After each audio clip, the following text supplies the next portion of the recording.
Compañeros, ¿cómo les va? Buenas tardes. Qué bueno que es tener un espacio de pensamiento a cancha llena. Es divino. ¿Le gusta el fútbol?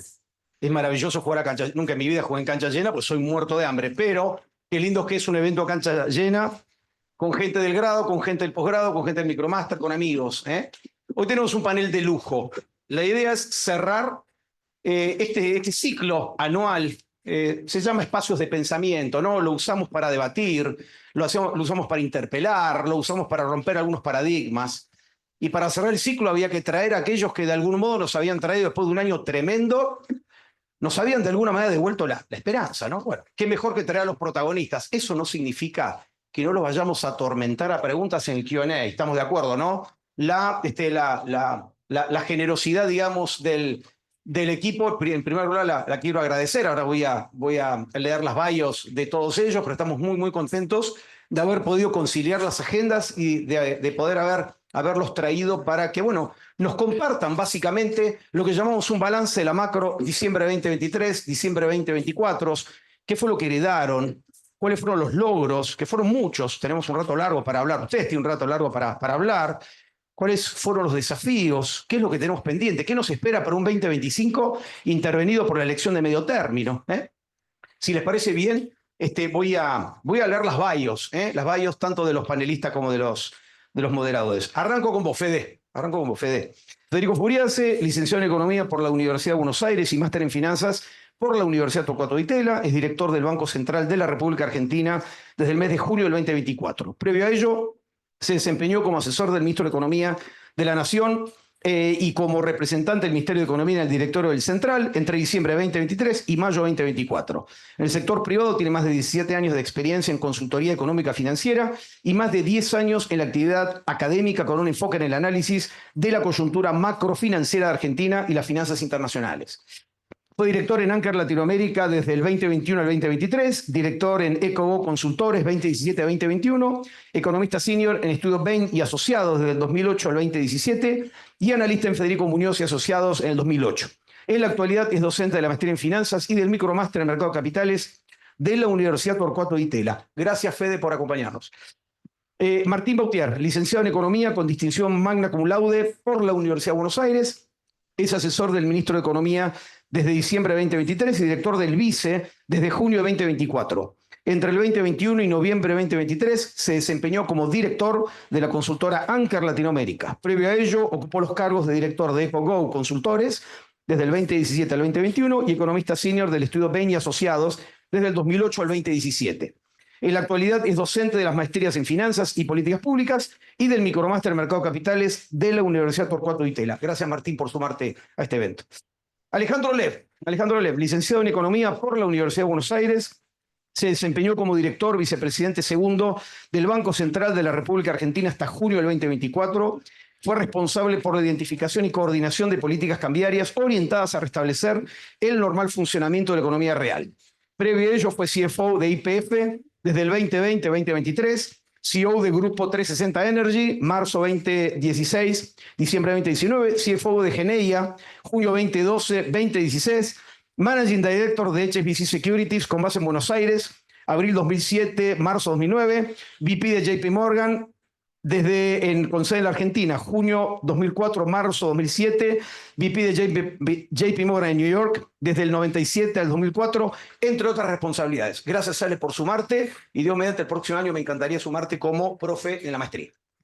Y vamos a presentar a los moderadores, profes también, destacados economistas y profes de la universidad. Andrés Borenstein, arranco con vos, Andrés. Dale. Entiendo que lo que voy a decir es todo cierto, ¿estamos de acuerdo? Bien. No sé, ¿qué vas a decir? Bien, es lo que pasaste vos, por lo cual.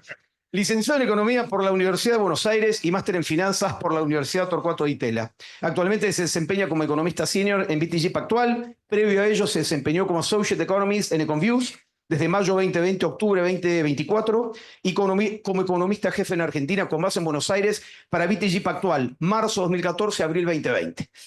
Desde el 2001 hasta el 2014 trabajó para la Embajada Británica como economista jefe de América del Sur, de habla hispana, actuando como enlace con todos los departamentos gubernamentales en Whitehall y el Banco de Inglaterra, en temas económicos y participando en decisiones de políticas relacionadas con Argentina. Fue periodista económico en el diario El Economista desde el 93 al 95 y en Clarín desde el 95 al 99. Además, integra el directorio de Atlas Farmacéutica. En la actualidad es docente de la maestría en finanzas del MBA y de educación ejecutiva de la Universidad Torcuato Di Tella. Gracias, Andy, por sumarte a este evento. Sebas Ludmer. Sebas Ludmer, licenciado en Economía por la Universidad de Buenos Aires, máster en Economía de la Universidad Torcuato Di Tella y PhD en Economía de la Universidad de Princeton, Estados Unidos. Es responsable de la oficina de representación del Deutsche Bank en Argentina desde el 2019. Tiene más de 20 años de experiencia en banca y mercado de capitales. Previo a ello, trabajó para Credit Suisse, HSBC, UBS en New York y en Buenos Aires, tanto en banca de inversión como en fixed income, especializándose en derivados y financiamiento. En la actualidad es docente de la maestría en finanzas de la UTDT, en la que ocupó el rol de director durante el periodo 2018-2019. Muchas gracias, Sebas, por aceptar la invitación. ¿Cómo es la dinámica, damas y caballeros? La idea sería, arrancamos con los moderadores, tendremos una hora aproximadamente. Después abrimos Q&A, si les parece 15 minutos, y después nos espera un catering para seguir networkeando. ¿Les parece bien? Bien. The floor is yours. Bueno, se escucha bien, ¿no? Bueno, gracias Julio, gracias a la universidad por la invitación a este panel que me parece espectacular, muy divertido, gente a la cual respeto y admiro muchísimo profesionalmente, así que es un placer para mí estar acá. Y bueno, un poco, nada, es el 12 de diciembre del año 2024 y bueno, ¿quién lo hubiera dicho? Está la brecha prácticamente en cero, la macroeconomía claramente ordenándose, el equilibrio fiscal, el superávit fiscal es una realidad. En los últimos 10 días hemos visto 2 empresas argentinas ir al mercado internacional de capitales y levantar casi en total entre las dos $1.000 millones, $1.000 millones a un plazo de 10 años, a una tasa de interés menor al 8%. La verdad, es Disneyland, realmente es impresionante todo lo que está ocurriendo y la evolución que estamos viendo. Pero bueno, para gatillar a los panelistas la primera discusión, todo muy lindo, pero mi trabajo, les voy a pedir que me ayuden a hacer mi trabajo es convencer a los inversores de que sigan invirtiendo en Argentina. Y lo que pasó los últimos 12 meses es espectacular, pero la pregunta es, si yo tengo que convencer a inversores de que inviertan en Argentina ahora, ¿qué es lo que tengo que decirles? ¿Cuál es un poco el argumento o las razones por las cuales deberían invertir en Argentina? Yo soy un inversor más ahora, así que expliquen ustedes. Bueno, antes que nada, muchísimas gracias a la universidad, Julio, moderadores, la verdad que, bueno, y a todos ustedes por estar escuchando. La verdad que es un gustazo, ¿no? Un placer poder estar acá y bueno, muchas gracias por la invitación. Es una muy buena pregunta y quizá para empezar un poco, nos podemos parar en diciembre de 2023, ¿no? Digamos, ver de dónde veníamos, ¿no? O dónde estábamos parados y qué es lo que se hizo, ¿no? Justamente para un año después, bueno, estar en una situación afortunadamente diferente. Entonces Argentina, digo, esto no es una novedad para nadie, ¿no? Argentina ha tenido muchas crisis en las últimas décadas y muchas crisis que uno podría catalogar como terminales, ¿no? Digamos, con un gran impacto en la sociedad, ¿no? No fueron microcrisis, sino fueron crisis económicas, políticas y sociales, ¿no? Muy significativas. ¿Cuáles podemos mencionar? Bueno, el Rodrigazo, que fue una situación marcada por un fuerte desequilibrio de precios relativos, la hiperinflación del 89-90, ¿no? Marcada por un desequilibrio monetario muy importante. Después tuvimos la crisis de la salida de la convertibilidad, ¿no? 2001-2002, marcada por, bueno, un aparato productivo paralizado, indicadores sociales, pobreza e indigencia muy deteriorados. Y esas fueron quizá, uno diría, bueno, 3 crisis que han marcado, ¿no? La historia argentina para quienes las vivieron y para quienes las estudiamos. Ahora bien, ¿dónde estábamos en diciembre de 2023? Bueno, imagínense una combinación de esas 3 crisis que les mencioné, ¿no? Del Rodrigazo, de la hiperinflación del 89-90 y de la crisis de 2001-2002. Bueno, ahí estábamos parados. Y más allá de que hablamos, ¿no? Les comentaba, precios relativos desalineados, desequilibrio monetario, aparato productivo paralizado, ¿no? Que parecen crisis gatilladas por elementos distintos, ¿no? Por factores distintos que estuvieron atrás de esas crisis. Ahora hubo un elemento en común a esas 3 crisis y a muchas otras que tuvo Argentina a lo largo de su historia. El déficit fiscal, ¿no? Un gobierno gastando más de lo que ingresaba.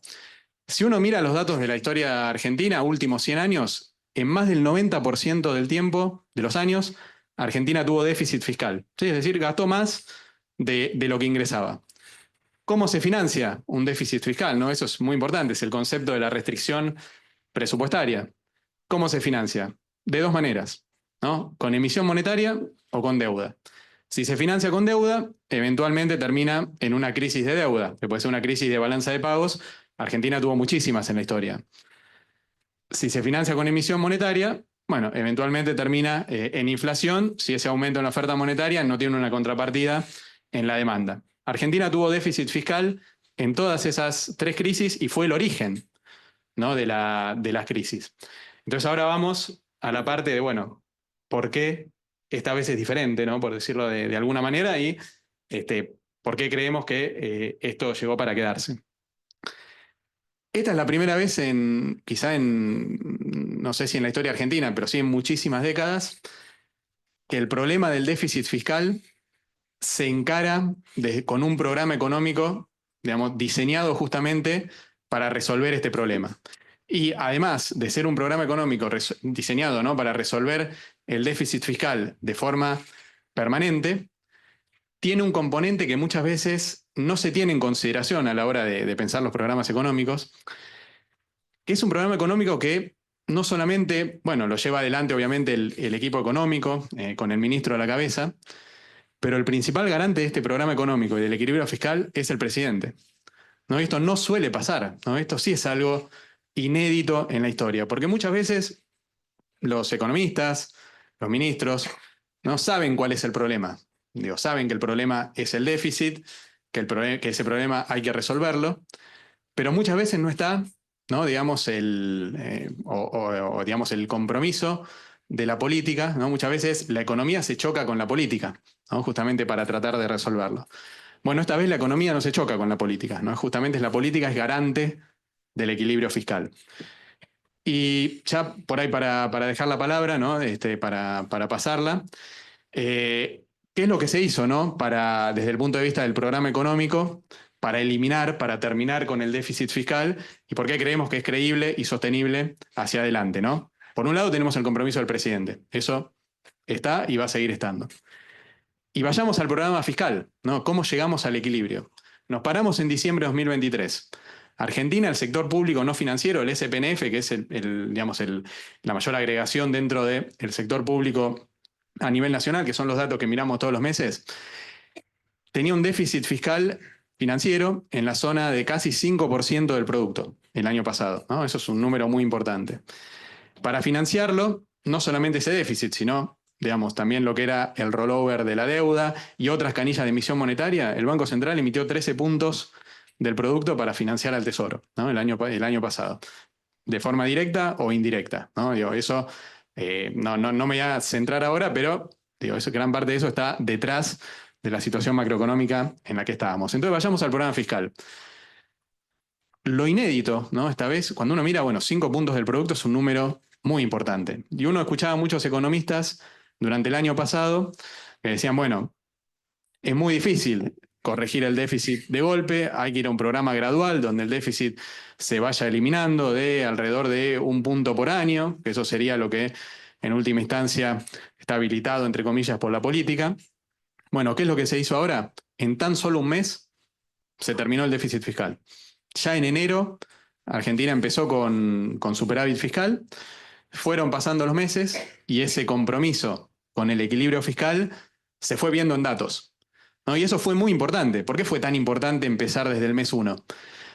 El principal activo que tiene un policymaker es la credibilidad. Y Argentina, bueno, no la tenía, ¿no? Digamos, de tantas décadas de hacer las cosas mal, los policymakers en Argentina, no por los policymakers en sí, sino por ser policymaker de Argentina, no tenían credibilidad. Entonces, esa construcción de credibilidad fue una prioridad desde el día 1 de la gestión, ¿no? No alcanzaba a comprometer equilibrio fiscal. Había que mostrarlo, ¿no? Había que lograrlo, había que mostrarlo en los datos. Entonces, ¿cómo se llegó al equilibrio fiscal? Bueno, uno mira renglón por renglón. Uno de los principales, digamos, de los principales renglones que contribuyó al equilibrio fiscal, que eso es transversal a muchos rubros del gasto, es la reducción en la estructura del Estado, ¿no? Había muchas funciones que a nuestro juicio no son funciones de la nación, pero que la nación las estaba financiando. Y además había una estructura del Estado también que era muy, digamos, estaba muy sobredimensionada, muy grande en términos de estructura. Eso lo vemos, por ejemplo, en lo que son gastos de funcionamiento del Estado, en lo que eran transferencias discrecionales a provincias, más allá de lo que es la coparticipación, que son transferencias automáticas. Y en ese caso la nación se estaba haciendo cargo de gastos que no le correspondían. Bueno, eso se encaró. Por otro lado, subsidios económicos, ¿no? Los subsidios en las tarifas, que eso también fue muy importante, porque, digamos, uno veía que las tarifas estaban muy rezagadas, a uno le llegaba una cuenta de energía, digamos, de electricidad, de gas, de agua, que no reflejaba el verdadero costo de provisión. Y como bien sabemos, bueno, si no lo paga el que lo está consumiendo, alguien lo está pagando por otro lado, y no era otro que el gobierno con emisión monetaria. Entonces los subsidios fue otro rubro donde hubo una reducción importante.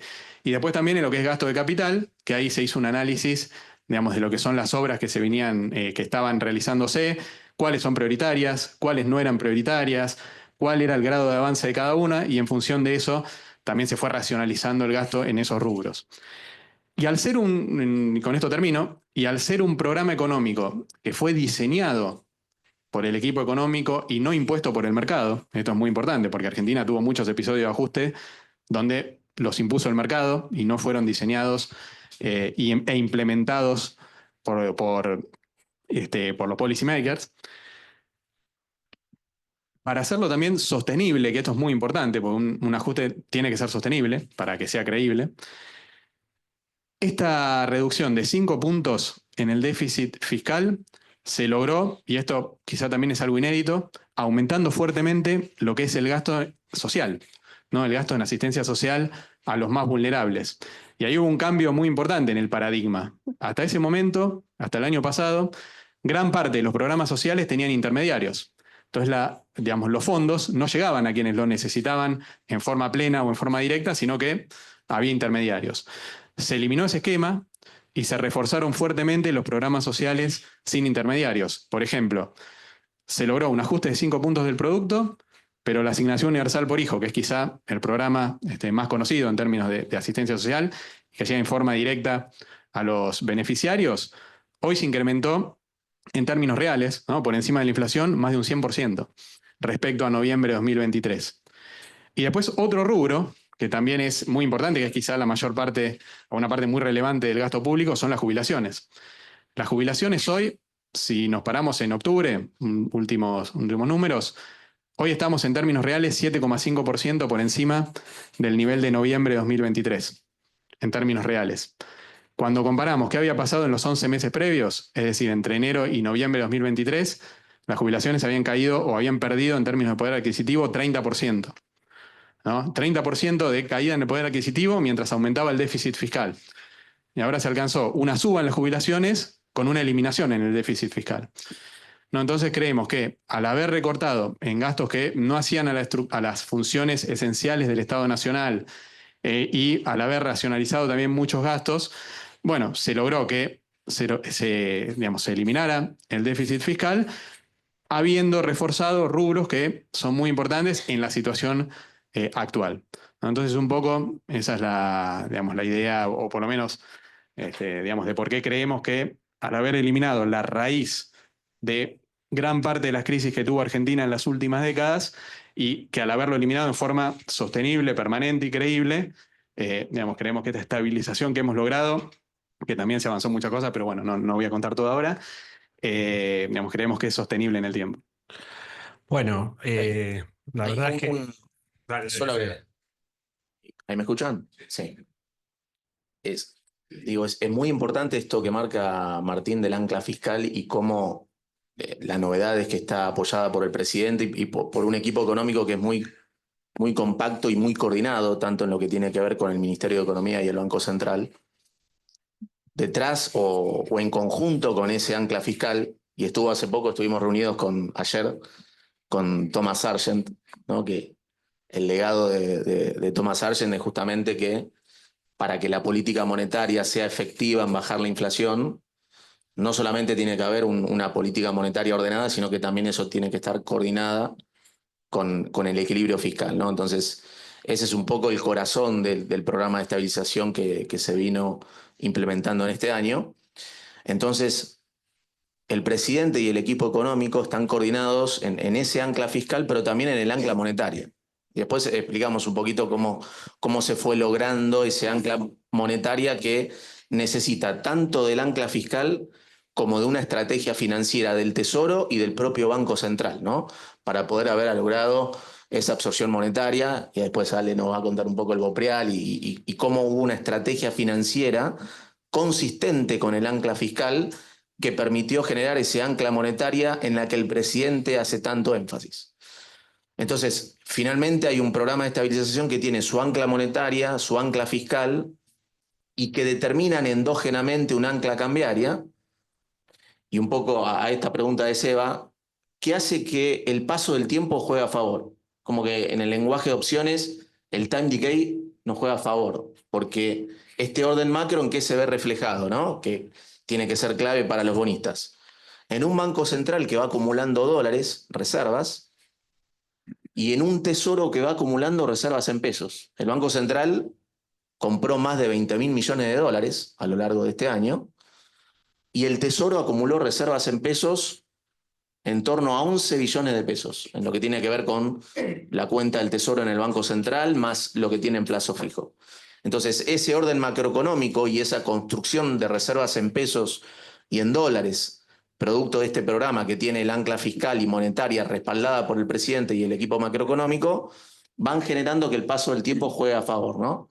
Y entonces eso hace, me parece, que le dé un poco de previsibilidad, con un presidente que además, si bien digamos, hay poca, en números hay poca representatividad en el Congreso, en momentos en que la oposición quiso golpear ese ancla fiscal, el presidente logró consenso en el Congreso por un trabajo político muy importante, que eso también es clave para esta pregunta, es decir, que hay un respaldo en el Congreso de ese ancla fiscal, a pesar de no tener los números directos en el Senado y en diputados. Y por último, que en un año de ajuste, el presidente fue ganando apoyo social, ¿no? Y que tiene que ver un poco con la manera de cómo se hizo el ordenamiento fiscal. Entonces me parece que esos son todos condimentos para también tener en cuenta.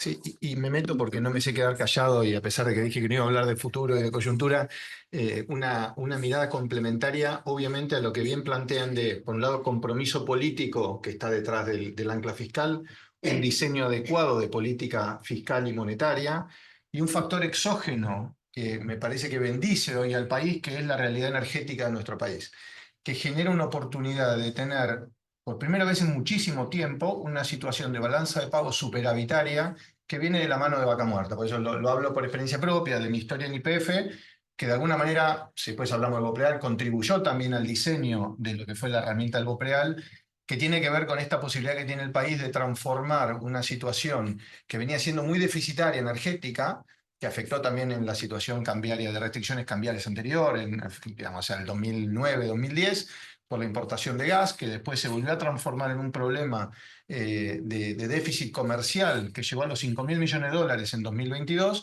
y que gracias al desarrollo de Vaca Muerta, que digo es un factor exógeno por un lado, porque somos bendecidos con una reserva de shale oil y shale gas, que es una de las mayores en el mundo, la segunda de gas, la cuarta de petróleo en el mundo, pero además con un diseño de políticas que fueron acompañando y fueron permitiendo que eso vaya explotando, ¿no? Y que claramente con la reducción del costo de capital se vuelve todavía mucho más, o se potencia aún mucho más. Con lo cual, eso genera un swing de saldos comerciales, solamente mirando la situación de oil and gas entre 2022 y 2027, esas eran las mejores proyecciones hasta que yo estaba todavía en YPF, en el Banco Central, que genera un swing de 20.000 millones de dólares por año. Pasamos de un déficit de 5.000 millones de dólares en 2022 a un superávit esperado de casi 15.000 millones de dólares en 2027. Con lo cual, al ancla fiscal, al compromiso para que ese ancla fiscal se mantenga, a una política diseñada acorde desde el lado monetario, se le suma una oportunidad única de tener una situación superavitaria de balanza comercial, que obviamente siempre puede ser destruida por la política, ¿no? Y ahí volvemos al compromiso político, de manejar correctamente los recursos, ¿no? Pues ya tenemos un campo sumamente superavitario y sin embargo conocemos la historia argentina que fue dilapidando las reservas que se podían generar a través de ese campo. Con lo cual, con políticas adecuadas, si a ese campo se le suma la energía y en segunda instancia la minería, podemos tener una situación de balance de pagos que fue otro de los grandes cuellos de botella que sufrió nuestra economía, junto con los déficits fiscales, los problemas de balanza de pagos, ¿no? Un país que externamente gasta más de lo que le ingresa, que también fue producto o causa de muchas de las crisis que tuvimos en nuestra historia. Con lo cual, como mirada complementaria a estos factores de compromiso y de buen diseño, se le suma un factor exógeno y en alguna manera endógeno, que es la situación superavitaria de la balanza energética. Bueno, muchísimas gracias muchachos por las respuestas. Creo que a 1 año y 2 días nadie o casi nadie puede tener dudas de las credenciales fiscales de este gobierno. Creo que no, fue un logro espectacular. Coincido con Martín que no hay muchos antecedentes en la Argentina moderna. Ahora, el problema es que Julio me dijo que teníamos que ser picantes. Entonces ya corto con tanta dulzura, bárbaro lo fiscal, muy bien, ¿verdad? Vamos. Entonces tengo un montón de preguntas, che. Pero no sé cuál hacer primero. Porque Ale me deja picando el tema, y yo, viste, los economistas sabemos que los gobiernos no pueden manejar el tipo de cambio real, ¿no? Al final vos podés manejar quizás el nominal, pero tipo de cambio real. Y ahora está de moda decir que si no hubiera cepo se apreciaría todavía más con toda la confianza que generaron. Entonces ahora el cepo, antes teníamos el cepo para que no se vaya el dólar y ahora tenemos el cepo para que el dólar no vaya más abajo. Bueno, es una linda discusión que...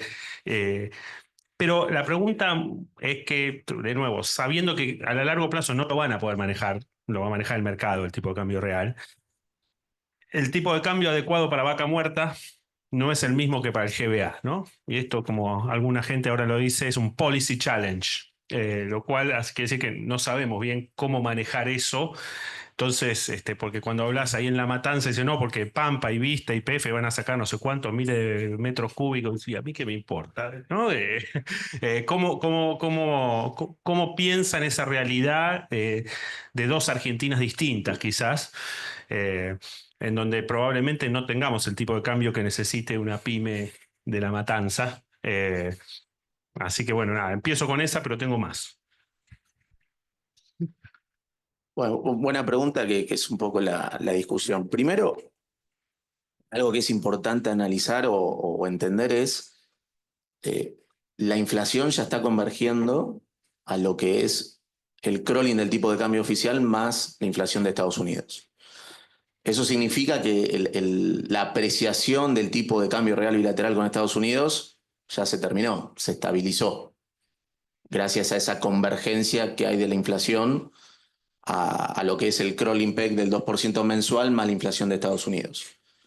¿En qué nivel se estabilizó?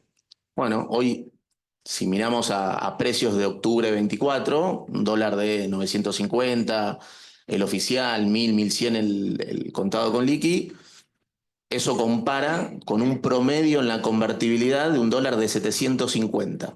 Siempre hablando de él a precios de octubre 24, tipo de cambio real bilateral con Estados Unidos. Promedio de la convertibilidad, 750 con piso en 680. Es decir, en años de credibilidad todavía hemos tenido un tipo de cambio real bilateral más apreciado del que estamos teniendo ahora. Este nivel del tipo de cambio real bilateral con Estados Unidos, que se empieza a estabilizar gracias a la convergencia de la inflación al crawling del oficial más la inflación de Estados Unidos, se dio además con una convergencia del dólar financiero al dólar oficial que corre al 2%. En esa convergencia de la inflación al crawling de Estados Unidos, al crawling del DOM, a la inflación de Estados Unidos, y del dólar financiero al dólar oficial, el Banco Central compró más de 20.000 millones de dólares, récord histórico en el MULC. Con lo cual, y el riesgo país comprimió de 2.700 puntos básicos a 700 y pico que tenemos hoy, y hay expectativas de que la inflación todavía va a seguir bajando, y eso se dio con corrección de precios relativos. ¿Qué queremos decir con esto? Que Esos un poco son todos síntomas o señales de que hubo una apreciación del tipo de cambio real no forzada, justamente endógena, que nosotros la asociamos o que nos parece que queda determinada justamente por hacer los deberes desde el lado fiscal y monetario. Es decir, desde el lado financiero es, bueno, los bonos subieron de 20 a 70. Esa mejora en el costo de capital, esa mejora de la competitividad, tiene que ver con que claramente la economía, el tipo de cambio real de equilibrio de esta economía no es el mismo que había en noviembre 23.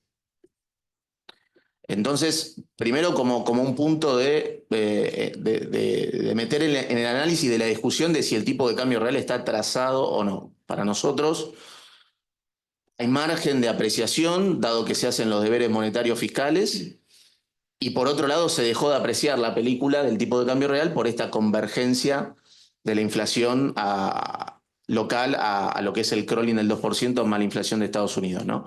Y todas estas señales de que se dio con desplome de la inflación, de la brecha del riesgo país y con el Banco Central comprando dólares. Para nosotros hay una conexión que muchos economistas no la hacen entre el orden fiscal monetario con el tipo de cambio real de equilibrio, ¿no? Ahí hay una conexión muy importante. El punto, o me parece el desafío, por otro lado, después, digamos, creemos que cualquier problema de competitividad que pueda haber no se resuelve con una devaluación. En Argentina, las devaluaciones solo provocan una caída del salario real porque acelera la inflación y termina haciendo un ajuste del sector externo por caída del nivel de importaciones. Claro, cae el nivel de importaciones porque cae la actividad, porque cae el salario real, porque se acelera la inflación por arriba de los salarios. Entonces, no hay una ganancia de competitividad genuina. Este modelo cierra generando competitividad, bajando el costo de capital, como ya está sucediendo, bajando la inflación, y en una tercera fase, cuando empiece a consolidarse este superávit fiscal, como siempre dice el presidente y el ministro, esta apreciación real hay que compatibilizarla con baja de impuestos, ¿no? Y ese es el camino o cómo se resuelve estas tensiones micro que se puedan generar, ¿no? Las soluciones no son con una devaluación, sino con una baja de impuestos, que eso genera también una retroalimentación positiva, me parece. Sí, ahí simplemente para retomar un poco el tema de la competitividad, ¿no? Como decía Fede, efectivamente, Argentina tradicionalmente intentó resolver sus problemas devaluando, ¿no? Y si devaluar fuera la manera de ganar competitividad, Argentina tendría que ser probablemente el país más competitivo del mundo, ¿no? Y está muy lejos de eso. De hecho, yo la semana pasada justamente estaba hablando con un importador y él me comentaba que el año pasado, con todas las regulaciones, o sea, si se acuerdan lo que era importar el año pasado, ¿no? Con todas las regulaciones, él estaba prácticamente el 50% de su tiempo, no se estaba dedicando a ver cómo mejorar su producto, a ver cómo mejorar sus procesos, ver cómo mejorar su organización, sus canales de ventas, sino que se tenía que dedicaba el 50% del tiempo a leer regulaciones, a intentar a ver cómo podía hacer para importar, para lograr hacerlo con todas las restricciones que había. Entonces imagínense, ¿qué tipo de cambio real se necesita para ser competitivo en esas condiciones, ¿no? Cuando tenés que dedicar más de la mitad de tu tiempo a entender y a administrar regulaciones en lugar de dedicarte a mejorar tu producto, ¿no? Entonces, todas estas trabas, estas regulaciones que Argentina fue acumulando a lo largo de las décadas como capas, ¿no? Que se iban superponiendo, iban haciendo cada vez más difícil la actividad privada, ¿no? La generación de empleo, la suba de los salarios, que eso se agrega también a un nivel de presión tributaria muy elevado. Entonces, claramente, la única manera que había de tener algo de competitividad era devaluando. Como dice Fede, las devaluaciones duran muy poco, ¿no? Porque, digamos, rápidamente se las come la inflación y uno termina siempre, cuando se termina consumiendo el tipo de cambio, termina en un escalón siempre más abajo de salarios, de pobreza, ¿no? Etcétera. Con lo cual, una parte muy importante del programa fue avanzar, ¿no? Sobre esas regulaciones, sobre un montón de trabas, trámites innecesarios que había que hacer, y con eso se avanzó mucho desde el primer día. Desde el primer día hubo, por ejemplo, la Secretaría de Comercio eliminó muchísimas regulaciones a distintos sectores en lo que es comercio interior, ni hablar en lo que es comercio exterior, ¿no? Como les comentaba recién, el año pasado, y que esto también es muy importante cuando se habla del cepo, ¿no? Cuando se habla de la salida del cepo, etcétera. Bueno, ya hubo muchísimas regulaciones y muy relevantes que se eliminaron. Por ejemplo, el año pasado para importar había que pedirle permiso a un funcionario, ¿no? Eso se eliminó desde el primer día. Hoy no hace falta pedirle permiso a nadie para importar, hay muchas menos trabas y además se flexibilizó fuertemente el acceso a divisas, ¿no? Justamente para importaciones, se fueron achicando los plazos de acceso desde el primer día, ¿no? Con lo cual, todo esto contribuye muchísimo a la competitividad. Y también permite sacar un poco el foco tradicional que en Argentina tuvimos sobre el tipo de cambio, ¿no? Tuvimos mucho foco en el tipo de cambio justamente porque no hicimos los deberes de estabilizar la macro y de generar un entorno que sea favorable para la actividad privada. Bueno, gracias por eso. Creo que ya alguien va a repreguntar, pero para el próximo intercambio, yo tengo una curiosidad que es, cuando no pueden dormir de noche, ¿qué les preocupa? ¿Cuáles son los riesgos que ven? ¿Qué es lo que... ¿Duermen de noche? Sumale a esto un nena de 3 y una de 7. Y un perro. Bueno, pero vale la pena. Oh, Vale la pena, vale la pena. Bueno, acá justo con Martín, Felipe que está acá también, que es parte del equipo, Felipe Núñez y Felipe Verón. Creo que quizás uno podría enumerar un montón de riesgos, ¿no? Esto es Argentina, hay riesgo político, riesgo de shock externo, pero nos concentramos, obviamente estamos monitoreando todos los riesgos, pero nos parece que lo más importante es la manera de minimizar esos riesgos o de amortiguar los golpes que van a venir, inexorablemente, es manteniendo el orden macro. O sea, cuando tenés un orden macro en lo fiscal, no hay superávit fiscal, no hay emisión monetaria, la cantidad de dinero quedó fija. Eso te da una holgura muy importante ante shocks externos o shocks políticos. Y vaya si tuvimos shocks políticos, no pasó la ley bases, nos quisieron golpear por el lado de jubilaciones, de la ley de educación, la tasa de Estados Unidos se pegó un viaje alcista muy fuerte, de 3,5% a 4,3%.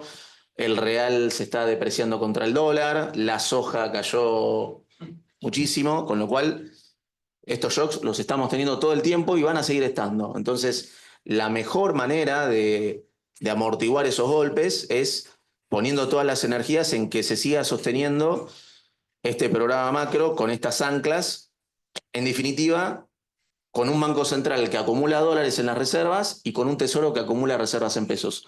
Entonces, mientras eso siga, digamos, lo que nos ocupa el tiempo es eso, es en cómo sostener ese equilibrio macro consistente con una estrategia financiera que nos permita al central acumular dólares, al tesoro acumular pesos y seguir bajando el riesgo país, ¿no?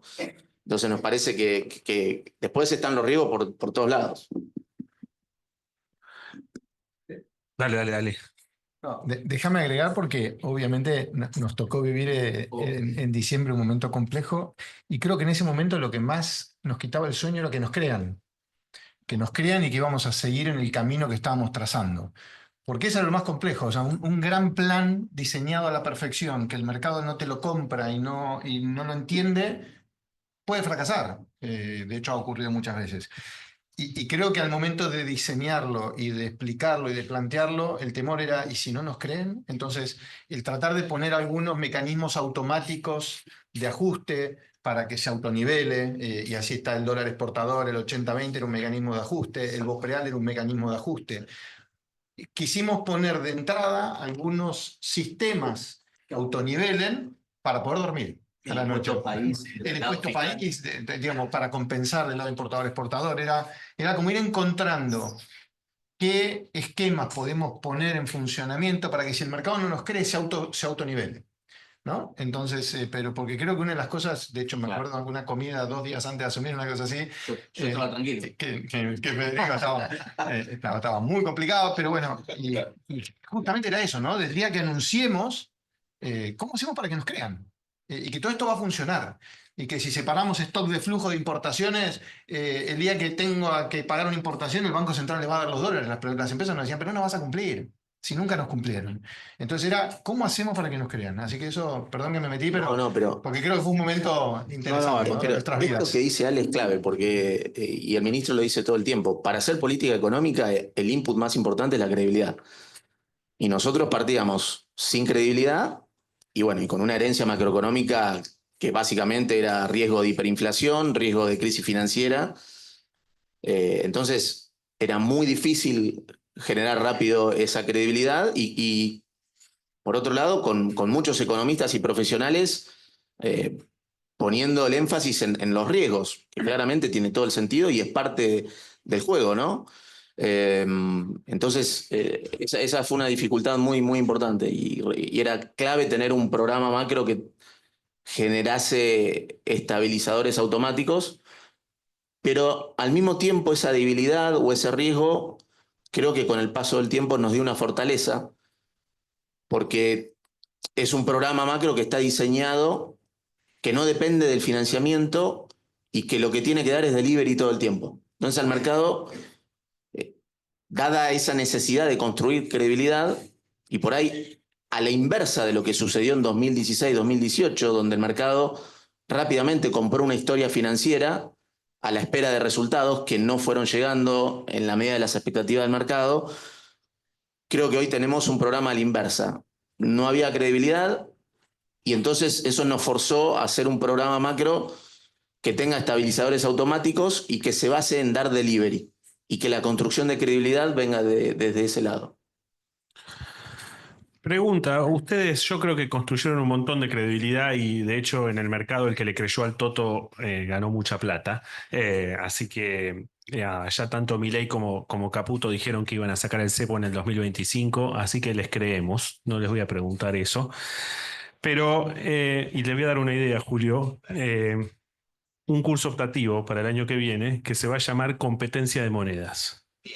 Ahora, lo que quisiera es que los muchachos hagan el programa, ¿no? Porque, ¿qué es competencia de monedas? Porque da la impresión, así como título, puede ser muchas cosas. ¿Cómo ven ustedes digamos, la política monetaria post-cepo? Whenever it happens. Es la pregunta fácil esa, ¿no? A ver, ¿cómo lo qué podemos responder de eso? Primero, por ahí es importante lo del cepo, más allá del cuándo, es importante entender qué condiciones se tienen que dar para salir del cepo y por qué está diseñado así. Está diseñado así porque el objetivo es que cuando se salga del cepo no va a haber ninguna tensión, que de alguna manera revierta este proceso de desinflación con crecimiento económico. Entonces, esas condiciones tienen que tener reducción del overhang monetario, convergencia de la inflación, como dice el presidente, al crawling y que eso se estabilice, compresión de la brecha, sostenimiento del superávit fiscal y un banco central más capitalizado. Se avanzaron en todos los frentes, creemos que en donde queda un paso más es en tener a un banco central más capitalizado en términos de reservas líquidas. Se compraron 20.000 millones de dólares de reservas. El problema es que arrancamos con 12.500 millones de dólares de reservas netas negativas y se tuvieron que hacer pagos de obligaciones en dólares. Entonces, todavía ahí es donde hay que avanzar y es la parte que nos falta principalmente para poder salir del cepo sin ningún tipo de tensión. Después, ¿qué es salir del cepo, no? Porque, y esto Ale puede dar una clase, lo que es el cepo comercial está prácticamente regularizado. Las importaciones, el calendario de importaciones se redujo de 120 a 30 días, con lo cual lo que es la pata comercial está prácticamente normalizada y quedan regulaciones desde el lado financiero. Entonces, la idea es ir eliminando en capas en la medida que se recompongan las reservas del Banco Central en el nivel que al equipo económico y al presidente lo deje de alguna manera tranquilo de que cuando se salga no va a haber ningún tipo de tensión, ¿no? En ese marco, un nuevo acuerdo con el fondo es una opcionalidad que tiene este programa para acelerar esos tiempos y capitalizar más rápido al Banco Central. En ese proceso, la competencia de monedas, de alguna manera, y relacionado con el concepto de dolarización endógena que habla el presidente, es, bueno, en un esquema donde la cantidad de dinero, de pesos, está fija, se va dando un proceso de dolarización endógena. De alguna manera, ya está sucediendo. ¿Qué estuvo pasando en estos meses? Tomemos septiembre, octubre, noviembre, donde creo que ningún economista esperaba que el Banco Central comprase dólares, acumulara reservas, porque son meses típicamente complicados en términos de estacionalidad de oferta de dólares. Bueno, lo que estuvo pasando es que como la cantidad de dinero, la emisión monetaria quedó fija en esos 48 billones de base monetaria amplia, definida como la base monetaria, más los pasivos remunerados, hoy LEFIs, más los depósitos en pesos del Tesoro, no hay más emisión monetaria. Y en ese proceso, dada la baja de la inflación y la recuperación del crecimiento, está recuperándose rápidamente la demanda de pesos y la demanda de crédito. Con la cantidad de dinero fija, bueno, ¿qué está pasando? Hay un exceso de demanda de pesos en el mercado. Entonces se está dando, el Banco Central, ¿por qué compra dólares? ¿Por qué el tipo de cambio contado con liqui pasó de 1.400 a 1.000?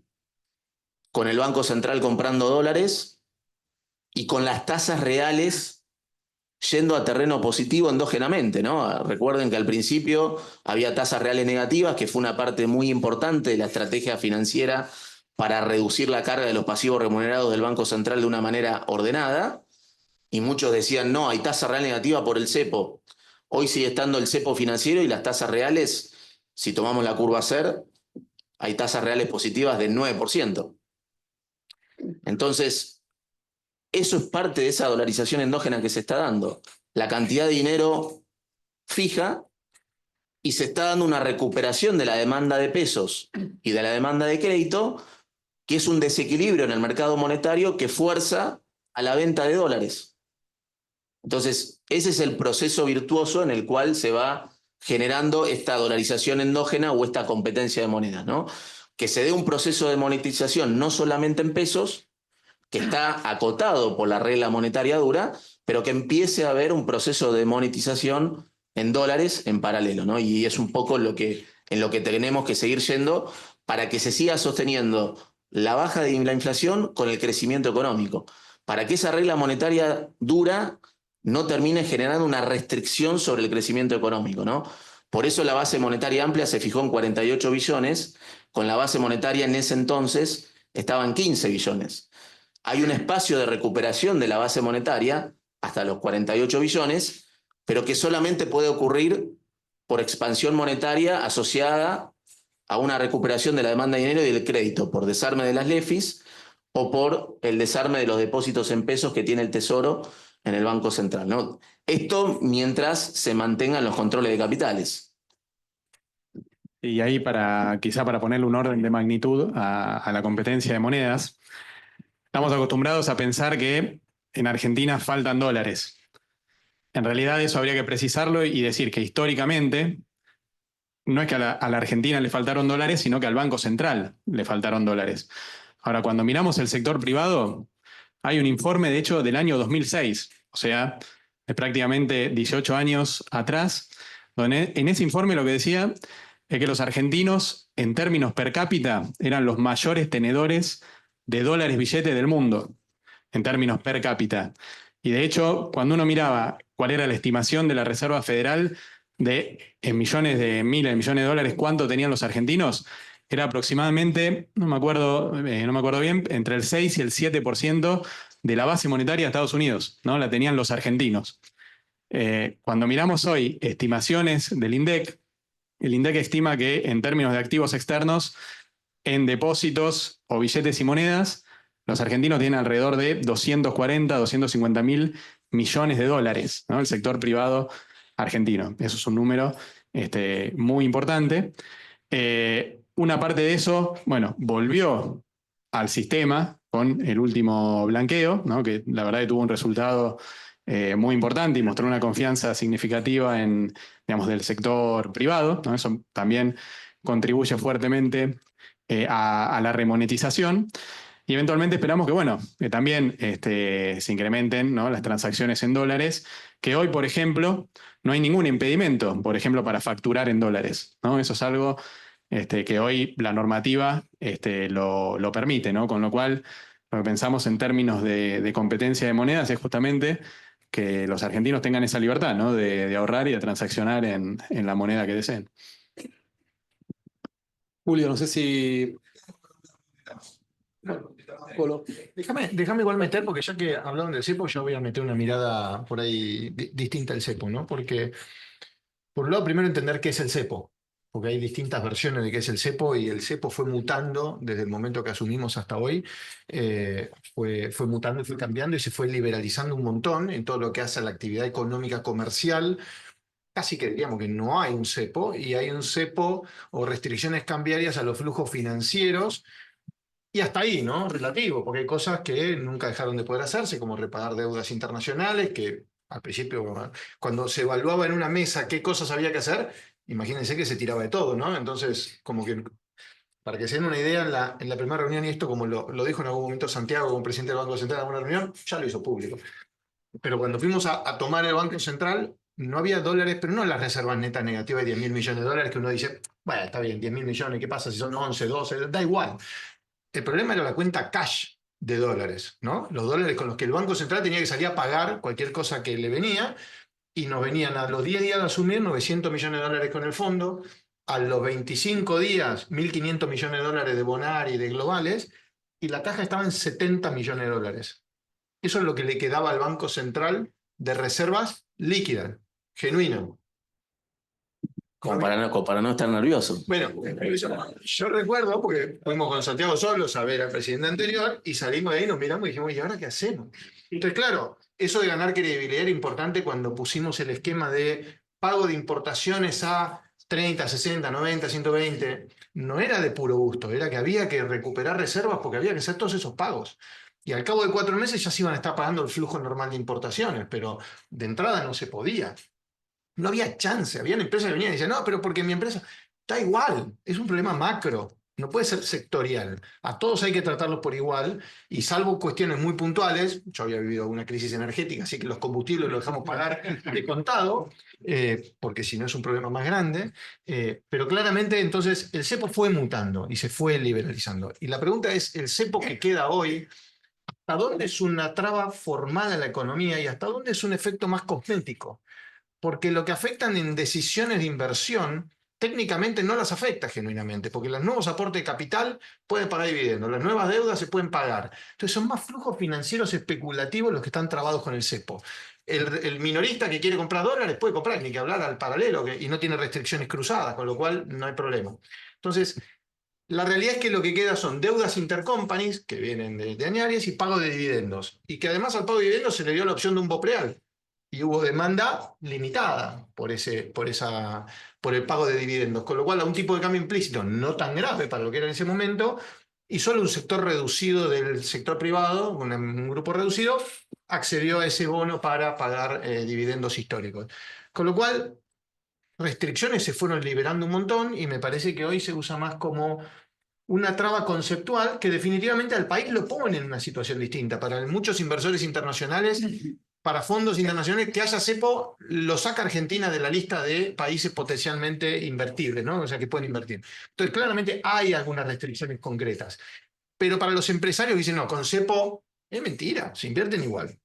La realidad es que la inversión real viene igual, no hay restricciones. La deuda internacional que están tomando las compañías a los niveles de tasa que estamos tomando, creo que nunca en la historia casi se llegó a emitir a estos niveles. Con lo cual, aún con cepo, la economía real funciona. Hay problemas más financieros, pero no tanto de economía real.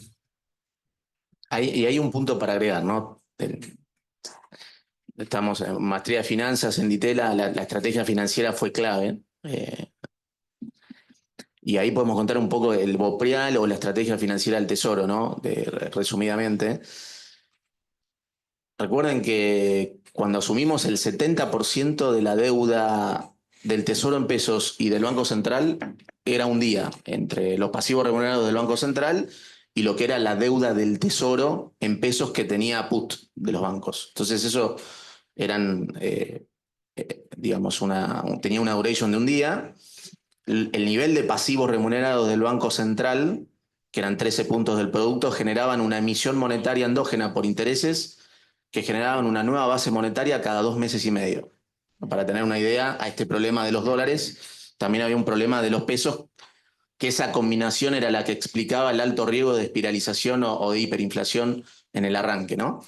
Entonces, el diseño del Bopreal, y acá el creador, uno de los creadores del Bopreal, era muy importante porque el Bopreal era parte de esa estrategia financiera que tenía como 3 objetivos: absorber pesos de la cancha, porque se suscribían pesos al tipo de cambio oficial, normalizar el problema que había con la deuda de importadores con sus proveedores, y sobre todo tenía un importante rol en estabilizar el tipo de cambio financiero junto con el 80-20, ¿no?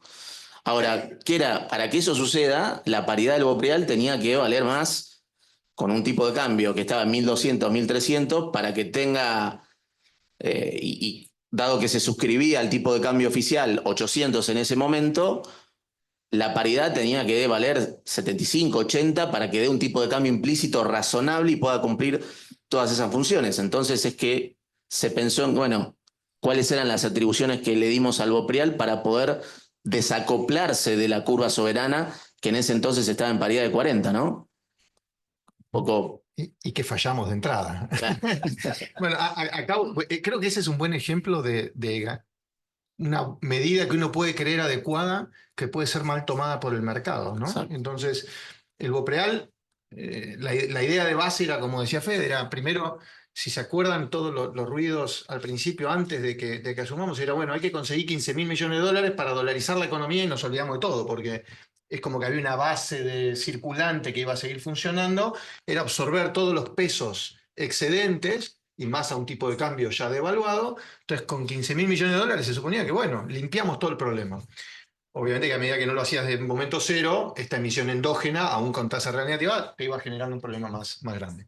Pero entonces el Bopreal surgió como una solución a eso. Bueno, si no nos lo dan los dólares los de afuera, de alguna manera los generamos desde adentro. O sea, chupamos los pesos creando un bono que de alguna manera, si nos creen, va a funcionar. Es esto de la paridad, ¿no? Si nos creen, va a funcionar, quiere decir que el mercado asuma que va a tener una paridad lo suficientemente alta para que el tipo de cambio implícito al que los importadores están comprando ese bono sea más atractivo que ir al mercado paralelo, romper todas las reglas, ir al mercado paralelo y seguir demandando dólares en el paralelo.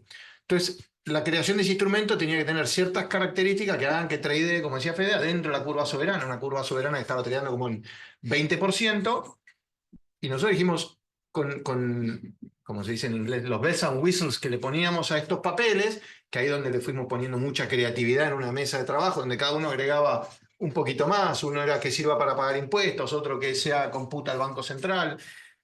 Que no juegue la restricción cruzada para el importador. La restricción cruzada para el importador, que el importador se lo pueda quedar o lo pueda tradear en el mercado. Una que creímos que era imposible, que tiró alguien sobre la mesa y dijimos, no, que fue el ministro, que dijo que se puedan pagar impuestos a tipo de cambio paralelo. Y le dijimos, imposible. Eso no se puede hacer. Eso no hay manera. ¿Cómo imposible? Y dijo, ¿cómo imposible? Lo hacen. Como sea, pero lo hacen.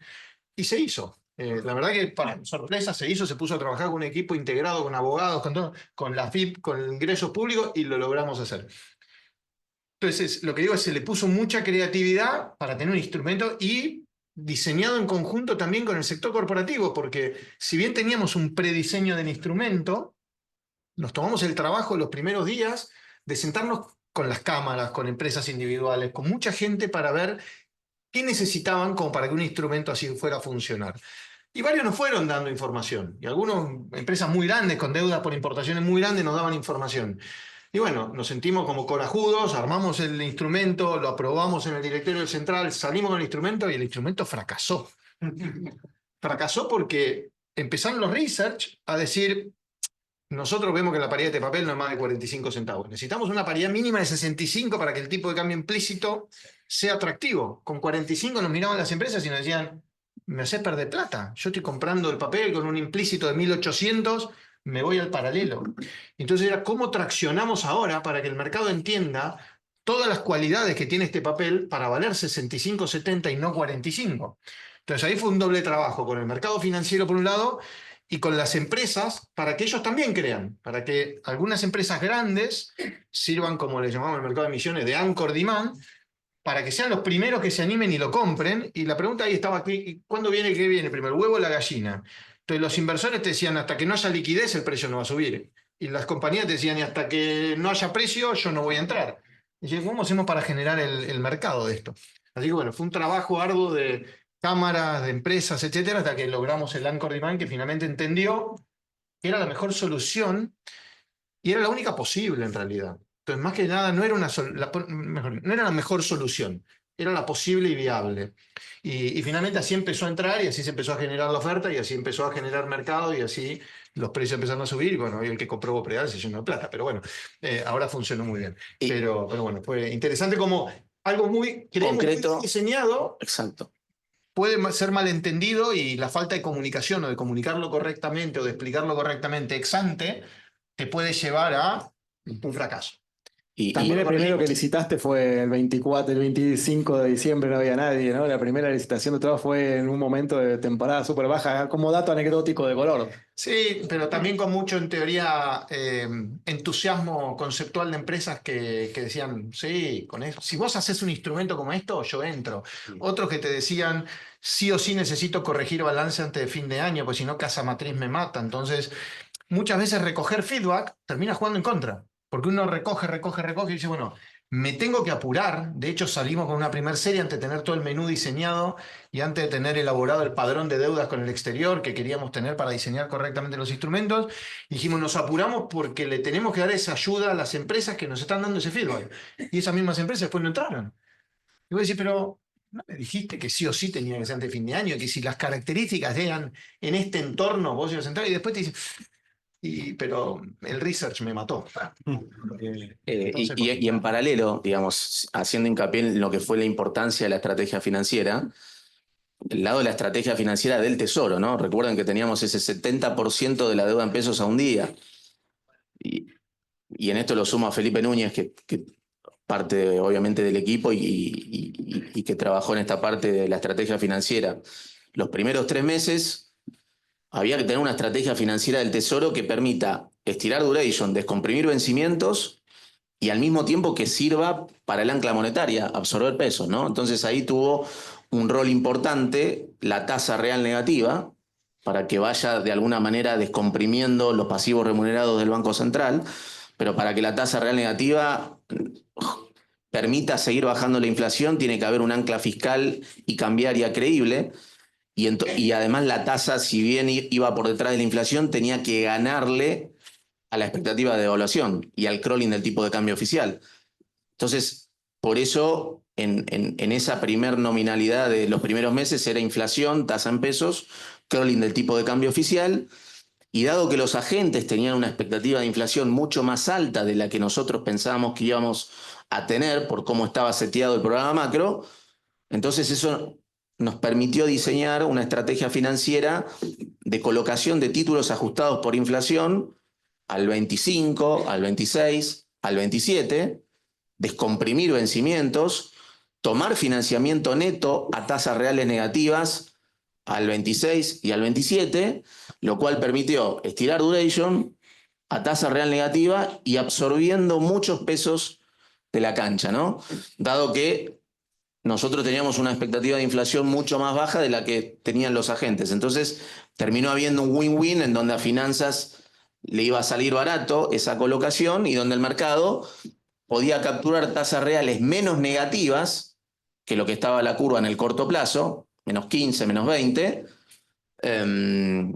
y obviamente estirando duration, ¿no? Y aprovechando que la inflación en esos primeros meses iba a estar por arriba de la tasa en pesos y de la depreciación del tipo de cambio nominal. Y una vez que empezara a bajar la inflación, ahí sí empezar a salir con colocaciones a tasa fija. Bueno, no, antes de pasar a tomar preguntas del público, una sugerencia que me permito es tomen nota de todas estas anécdotas, porque después uno se las va olvidando, y estos son libros, porque así como Jorge Remes 20 años después sacó su libro del 2002, más allá de si uno está de acuerdo o no, digo, son estas cosas como las que cuenta Ale del Bopreal, son riquísimas, así que no dejen que la memoria escríbanlas en algún lado. Bueno, preguntas. Vamos, hay varias. ¿Queremos micrófono Flor o directamente saliendo a vos? Hacemos saliendo a vos. Dale. Adelante. O si no es mío. Dale. ¿Qué esquema piensan para el tipo de cambio después de salir del cepo? Hoy, por lo menos, ¿qué piensan y cómo hacen el razonamiento para decidir el esquema del tipo de cambio? Claramente lo tenemos pensado, diseñado. Es una pregunta en la que no te podemos dar mucho detalle, obviamente, pero quizás un poco para lo que se aprendió desde mi punto de vista.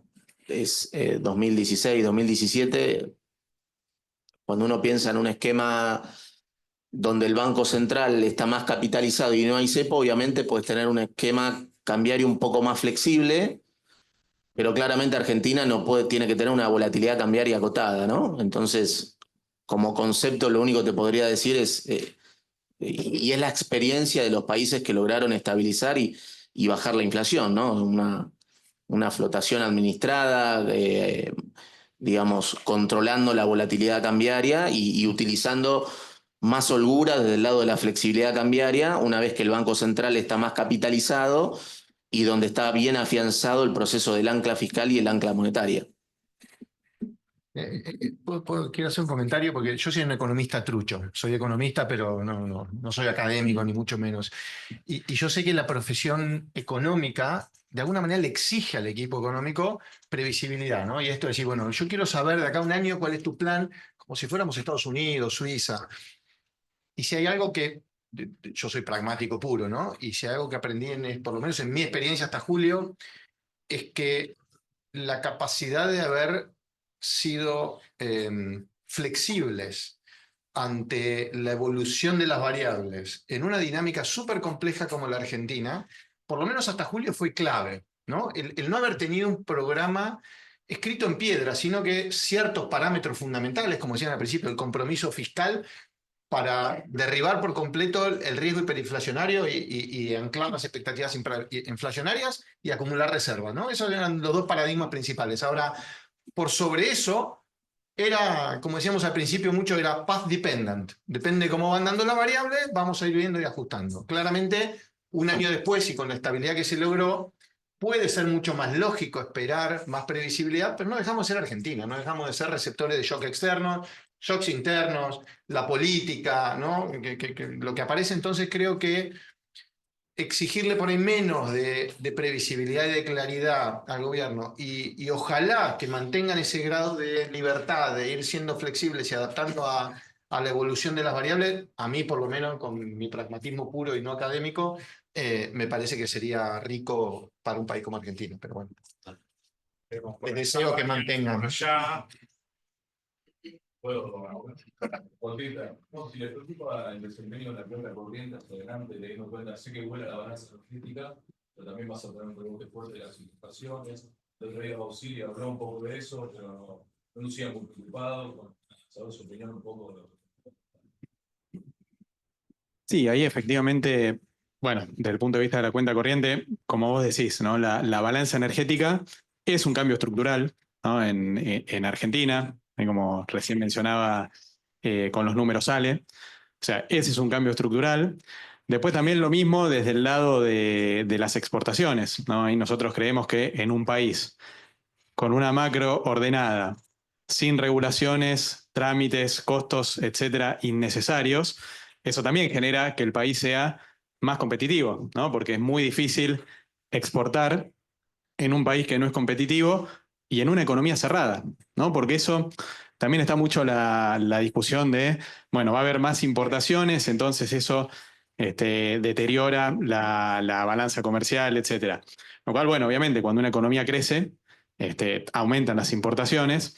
Ahora, para exportar también hay que importar, ¿no? Entonces, no hay, quizás uno tiene que decir, no hay factor que frene más las exportaciones que cerrar la economía, ¿no? Porque imagínense una empresa que tiene que vender, que vende al exterior, pero a su vez importa insumos, ¿no? Y esos insumos tienen un precio muy alto porque la economía está cerrada, ¿no? Entonces, se le hace muy difícil también ser competitivo, ¿no? Con lo cual, desde ese punto de vista, digo, obviamente esperamos que aumenten las importaciones, como pasa siempre en Argentina y en cualquier país del mundo en un proceso de crecimiento, pero también somos optimistas desde el lado de las exportaciones, ¿no? Al sacarle la pata de encima desde el punto de vista de las regulaciones, del cierre de la economía y como decía Fede también, ¿no? En la medida, siempre con el compromiso y la prioridad del equilibrio fiscal, pero en la medida que el crecimiento de la economía y la mejora en los recursos lo permita, también la baja de impuestos, que eso también va a ser algo muy importante.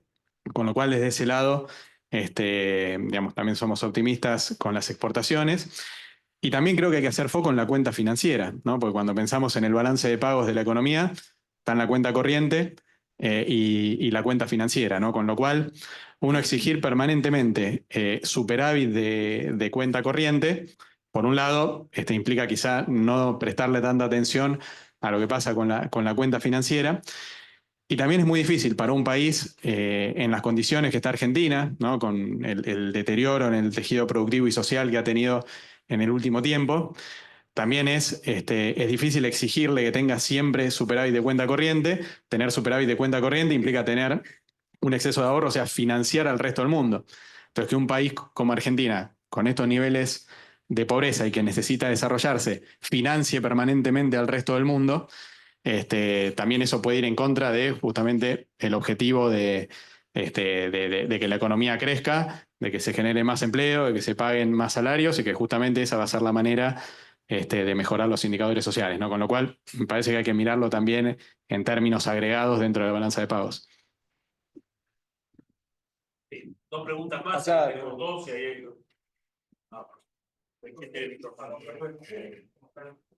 Un gusto tenernos acá. Yo le quería preguntar por el lado que ustedes en el presupuesto están previendo un crecimiento de 5%. En el caso de que no se dé ese crecimiento de 5%, ojalá no suceda. ¿Ustedes ven lugar para seguir reduciendo el gasto por algún componente o no? Bueno, ahí quizá primero yendo a lo que es la proyección de gasto, de crecimiento, ese 5%. Nosotros, digamos, para nosotros es una proyección que cuando la incluimos, digo, es algo muy razonable, teniendo en cuenta que la economía este año va a dejar un arrastre estadístico positivo, ¿no? ¿Qué es un arrastre estadístico? Básicamente, supongamos que la economía durante 2025, diciembre 25 contra diciembre 24, no crezca, ¿no? Se mantenga el mismo nivel de PIB, pero sí hay un arrastre positivo, ¿no? Quiere decir que cuando veamos el promedio 2025 contra el promedio 2024, vamos a tener un crecimiento, ¿no? Aunque la economía no haya crecido durante el año. Ya de entrada partimos de un arrastre positivo, ¿no? Que puede estar en la zona de 2% o más. Con lo cual nos parece muy razonable esa proyección de crecimiento. De hecho, bueno, o sea, obviamente uno siempre digamos, trata de ser conservador.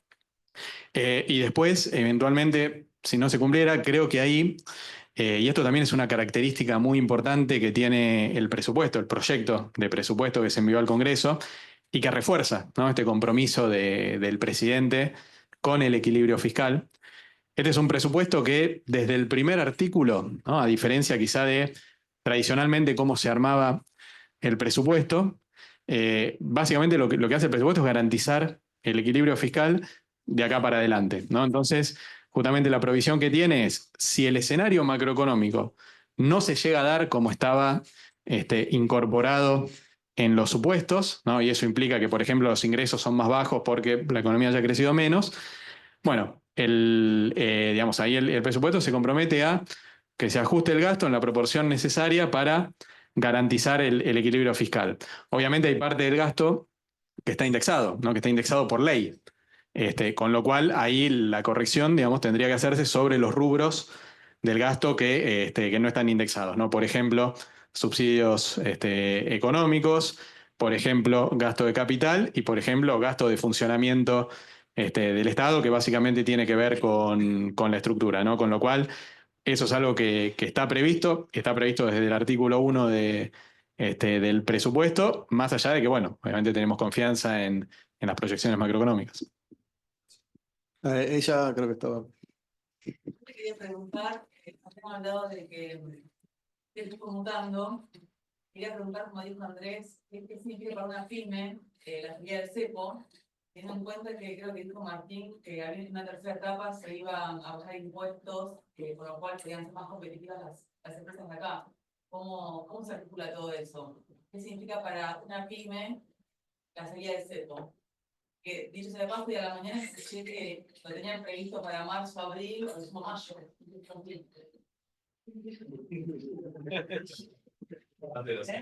Está fácil, pero No, a ver, yendo a la pyme, ahí como mencionaba Ale, digo, probablemente la pyme iba a estar mucho más preocupada, parándonos, por ejemplo, en noviembre de 2023, iba a estar mucho más preocupada por las restricciones al comercio que por las restricciones en la cuenta financiera, ¿no? Y ahí, como mencionaba Ale, bueno, restricciones al comercio hoy ya prácticamente no existen, no hay discrecionalidad en la administración de las importaciones, ya no hay que pedirle permiso a un funcionario para importar, y el acceso a las divisas hoy es previsible y es mucho más, en un plazo mucho más corto que el que había en diciembre de 2023, ¿no? Con lo cual, desde el punto de vista del comercio, digo, prácticamente no hay cambios porque no queda demasiado por hacer. Desde el punto de vista de las restricciones financieras, me parece que en el marco de un programa, y esto siempre lo menciona el ministro, ¿no? Hoy estamos frente a un cambio de época, ¿no? Digamos, por el compromiso del presidente, por la posibilidad de aplicar un programa que Argentina no tuvo en décadas. Y este cambio, ¿no? Con un equilibrio fiscal, habiendo eliminado la emisión monetaria, yendo a un esquema más ordenado macroeconómicamente, con baja de la inflación, previsibilidad, menores regulaciones y menos impuestos, ahí es como que empieza a perder un poco de importancia la salida del cepo, si es en tal mes o es en tal otro mes, ¿no? Pensando en una situación, en un esquema de más largo plazo, ¿no? Digamos, pensando en la Argentina de acá a 5, 10, 15 o 20 años, con una situación macroeconómica que Argentina no tuvo en décadas, ¿no? Entonces imagínense lo que puede ser la Argentina con orden macro, sin estar preocupándonos por la inflación, con las pymes y con todas las empresas, en lugar de estar perdiendo tiempo en regulaciones, en cumplir con impuestos distorsivos, en ver cómo hacer para poder importar. Bueno, si se pueden dedicar justamente a mejorar procesos, a mejorar productos, a ser más competitivos. Con lo cual, digo, en ese contexto. Sí. Cuando la ley laboral o por ahí un impuesto para el año que viene puntualmente, porque en 15 años, no sé yo. Ahí, sí, por ahí la mejor noticia que puede tener hoy la pyme en estos primeros meses donde la prioridad era estabilizar y construir confianza y superávit fiscal, porque en este programa macro la secuencia es clave. Todos queremos bajar impuestos y salir del cepo. Ahora, si hubiésemos empezado bajando impuestos y saliendo del cepo en diciembre, probablemente hubiese habido una crisis. Entonces, para poder afianzar la baja de impuestos y salir del cepo sin tensión, hay que tener todo un recorrido secuencial a ese punto. En ese recorrido secuencial, las pymes, creo que hay dos factores importantes, que es el crédito. El crédito está volando, se recuperó 70% en términos reales desde abril para acá y en todos los segmentos. Y el salario real contra los niveles de diciembre está 11% arriba, el salario real privado registrado. Y esos son dos motores muy importantes para la pyme, ¿no? La baja de la inflación, la baja de la tasa y cómo eso compatibilizó con una recuperación del crédito y del salario real, manteniendo el superávit fiscal. Entonces, ¿cuál es la segunda secuencia que ahora necesita la pyme para poder generar competitividad y aprovechar este crecimiento del salario real y del crédito? Este crecimiento del crédito que es exponencial, pero que todavía el crédito hoy es 6,5 puntos del producto. Venimos de 4. Argentina ha tenido 12, 15 puntos del producto. La salida del cepo, cuando estén las condiciones macro, podría potenciar ese crecimiento del crédito tan necesario para la pyme. Y el sostenimiento de este superávit fiscal es lo que va a permitir esta reducción de impuestos, que también es la otra carga que tienen las pymes, ¿no? Entonces te diría que esos son los dos factores en lo que podría seguir generando este círculo virtuoso que ya empezó con el crecimiento del crédito y del salario real. Tenemos una última y después igual pueden seguir charlando con el catering con los muchachos. Dale. Claro, lo de evaluar todo lo que conlleva ahora este público conocimiento que hemos puesto súper caros en dólares, la inflación en dólares, si vamos a tener el tipo de cambio estabilizado. ¿Cómo planean volver a la competitividad de los mercados con un dólar tan apreciado? O sea, como un peso tan apreciado. Sí, ahí sí, para hacer una pequeña aclaración, cuando hablamos de niveles de precios, generalmente, está bien, miramos el tipo de cambio real, muchas veces los cálculos se hacen con el índice de precios al consumidor, ¿no? Entonces miramos los precios en dólares y Argentina evidentemente tiene algunos precios en dólares históricamente, ¿no? Que son elevados, consecuencias de presión tributaria, de una economía poco abierta, de regulaciones, costos, trabas, etcétera, muchas de las cuales se han ido eliminando, pero bueno, también lleva su tiempo que se corrijan. Ahora, cuando miramos en términos de costos, por ejemplo, los salarios, digo, yo creo que por ahí si les hago la pregunta, ¿no? Digamos, ¿cuántos de ustedes creen que ganan mucho en dólares? Y ahí se ve, digamos, también una diferencia, ¿no? Entre lo que son precios en dólares, salarios en dólares, y ahí vemos que también hay muchos precios que inicialmente se pasaron de largo quizá esperando un escenario macro que no se dio, ¿no? Esperando cuando uno miraba lo que eran, por ejemplo, las proyecciones de tipo de cambio en diciembre del año pasado, digo, claramente estaba muy por encima de lo que terminó pasando, no solamente del tipo de cambio financiero, sino también del tipo de cambio COM 3500 del Banco Central.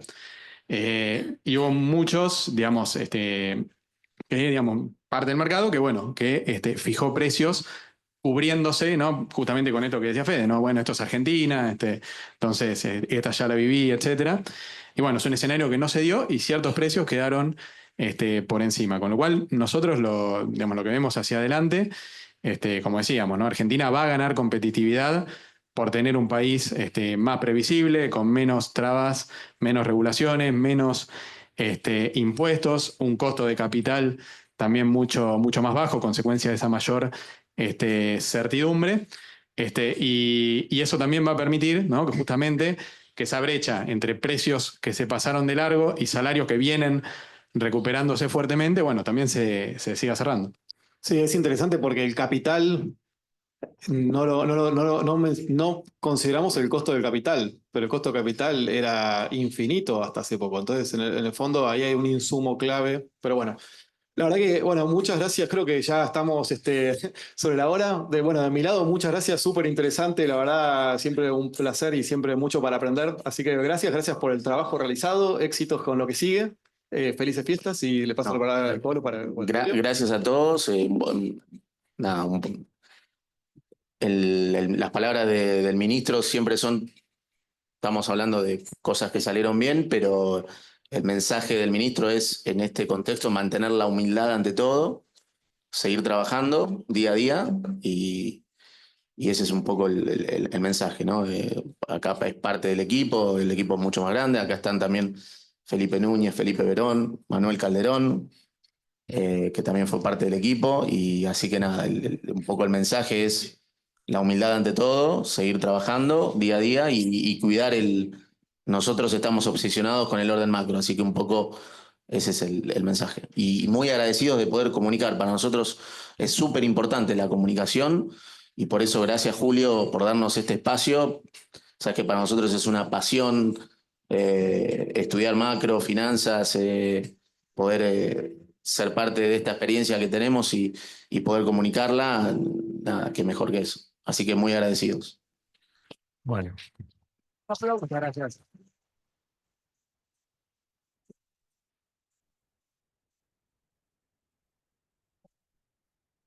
Muchas gracias a los panelistas, gracias a los moderadores, gracias a ustedes que se quedaron para acompañarnos a este evento tan relevante. Los invitamos ahora a tomar algo y bueno, podemos seguir preguntando. Gracias a todos.